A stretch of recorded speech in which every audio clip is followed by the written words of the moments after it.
today with Shane and Colin, the first two matches, tough way that they lost those. I mean, it's the last thing obviously you want to see starting off a match. I think that affected, the tempo, so forth. Yeah, I mean, we've got to win where we're capable of winning, and the battle, and it was a battle. I mean, as far as effort, when I left Penn State, I wasn't feeling, it wasn't so much that we didn't win the number of matches, I didn't like the effort.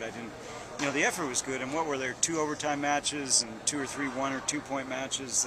The battle was good. Now we've got to take those wins when they're capable. Shane, a little frustrated. He's lost his confidence picking bottom, and without doing that, you spot a point, and when you still have to win on your feet, but when he has a lead, he doesn't have to take any risk. If you pick bottom and now you're wrestling 1-1 instead of 1-0, you both have to take some risks, so it allows your opponent to be much more careful and keep the referee off him and go through and take a 1-0 win or whatever the score was. Shane's got it. We've got to work on him to get confident. We've got to put him in situations practice where he earns escape. They're wrestling the last period 1-1. Now it's equal up. It's not if I waste this last period, I'm going to win.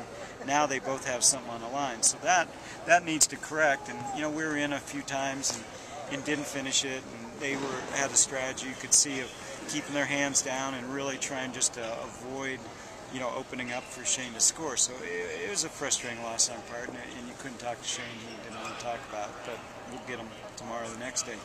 Colin, I think you have to temper that he still, and it's not something in wrestling you want to make a point of because it's one of the criticisms, he let his weight get out of control, that he couldn't make it yesterday.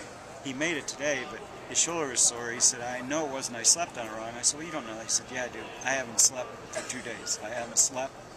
He had his first something put in his mouth to eat for a day or two after the weigh-in today, so that his performance to me was, and you have to be careful what you print of that, because that's one of the things of sport, but he let himself get so out of position there that when you're under stress like that trying to make weight, you don't sleep. And he put a match out there, and he was in a position to win it. We're probably a week away from him making that comfortably to where he can get really a more representation of his wrestling. But there were spots in there where I saw the old Colin, how he got in the leg, how he finished it, some of his choices. That he's good, and for him to execute where he was under such stress, I thought that was pretty impressive. Of course, we'd like to win it. Nathan's become really consistent. I mean, we talked about everyone else and AJ last night, that he's wrestling ranked opponents in their fights. I mean, he's willing to fight for every point until he splits the score enough where he takes a win, and he's just getting better and better. It's really nice to see.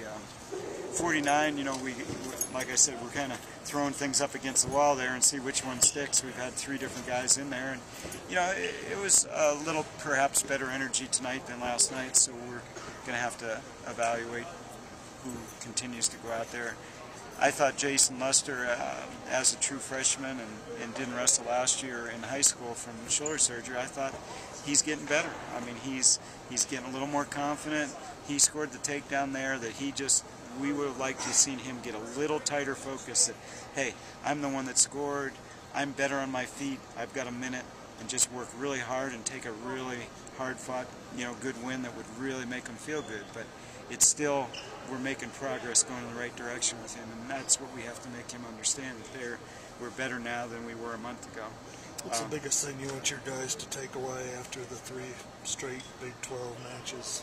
Well, each person, there might be some team way to answer from a team standpoint, but each person's taking a little bit different things out. That, they're wrestling, really substantial opponents that are fundamentally really good, and each person presents a little different thing to them, but they're learning that it's really going to be hard fought. Every point is going to have to be earned, and you're going to have to fight off every point you can, and that it's really going to be a fight, and they have to bring their best game anytime that we're wrestling at that level, and hopefully that's what's going to prepare them to go through the rest of the season into the Big 12 tournament, and those that qualify will be that much more ready to do that battle in the NCAA tournament. So I see it as seizing us, much better than we've had in the past because we're guaranteed those upper level matches. And even if we don't win them all, that tonight was an example. I mean, there were probably 5 of those weights that were very even up, and we were on the short end of 4 of them. But we're getting the idea of the battle that we have to do, and now we've got to continue to make a few steps forward.